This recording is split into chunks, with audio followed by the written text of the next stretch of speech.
అందరూ నమస్కారం. Instagram use చేస్తున్న వాళ్ళు ఎవరైతే ఉన్నారో నేను మరలా చెప్తున్నా, ఇందులో పసిబిడ్డలకు సంబంధించి కూడా లైంగిక పరమైనటువంటి కొన్ని రకాల వీడియోలు ఈ మధ్య డిస్ప్లే అవుతూ ఉన్నాయి. అది మీరు చూస్తున్న వాళ్ళు కొంతమంది రిపోర్ట్లు పట్టుకొని ఉన్నారు. దానివల్ల ఏమవుతుందంటే వాడు ఇంకా ఇది చేస్తున్నాడు. ఎలా? అవతల వాళ్ళు డబ్బులిచ్చి ఇది ఎంకరేజ్ చేపిస్తున్నారు. ఏ రకంగా? ఇటువంటివి మనం చూసామనుకోండి, సినిమాల్లోనే మనం కొన్ని చూసాం. వాయు వరుసలు లేకుండా, చిన్న పెద్ద తేడా లేకుండా, ఆడ మగ తేడా లేకుండా సినిమాలో కొన్ని సీన్స్ పెట్టాడు. అది ఆటోమేటిక్గా బయట చూసిన వాళ్ళకి తెలిసి తెలియకుండా వాళ్ళ మీద ఇంపాక్ట్ పడింది. దానివల్ల వాళ్ళు కూడా అలా చేద్దామని అనుకుంటారు.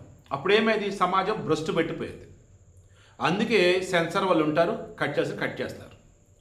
సోషల్ మీడియా వచ్చాక టెలిగ్రాము, ఫేస్బుక్, వెబ్సైట్లు, ఇన్స్టాగ్రామ్ ఇటువంటి వాటిలో ఏమవుతుందంటే ఎవడ పడితే వాడు వ్యూస్ కోసం గలీజ్గా రోతతనంగా రీల్స్, వీడియోలు, కంటెంట్ అబ్యూస్ బోల్డ్ అంతా ఇలా కొంతమంది కావాలని చెప్పేసి డబ్బులు పెట్టుబడి ప్రమోట్ చేస్తున్నారంట. ఇది మొత్తానికి బయటపడింది. ఇమీడియట్గా అశ్విని వైష్ణవ్ ఐటీ శాఖ మంత్రి ఆయన దాకా వెళ్ళిపోయారు. ఇమీడియట్గా మెటా సంస్థగా ఇంకా ఆదేశాలు ఇచ్చారు. అసలు మీరు ఆ కంటెంట్ ఎలా వేస్తున్నారు, దానిని ఆపటం కోసం మీరు ఏదైనా ట్రై చేస్తున్నారా లేదా, అండ్ టూల్స్ మీ దగ్గర ఉన్నవి అసలు ఎలా ఉన్నాయి ఏంటి, మొత్తం డేటా మాకు ఇవ్వండి అని చెప్పేసి ముందుగా మీ సంస్థ ఉన్నటువంటిది ఏవైతుందో స్క్రూటినీ చేయాలి మేము అంటూ కేంద్ర దర్యాప్తు సంస్థల వాళ్ళకి కావచ్చు, లేదన్నప్పుడు మన దగ్గర ఉన్నటువంటి సంస్థలు ఉంటాయి కదా కొన్ని సైబర్ రిలేటెడ్, వాళ్ళకి అసైన్ చేస్తున్నారు.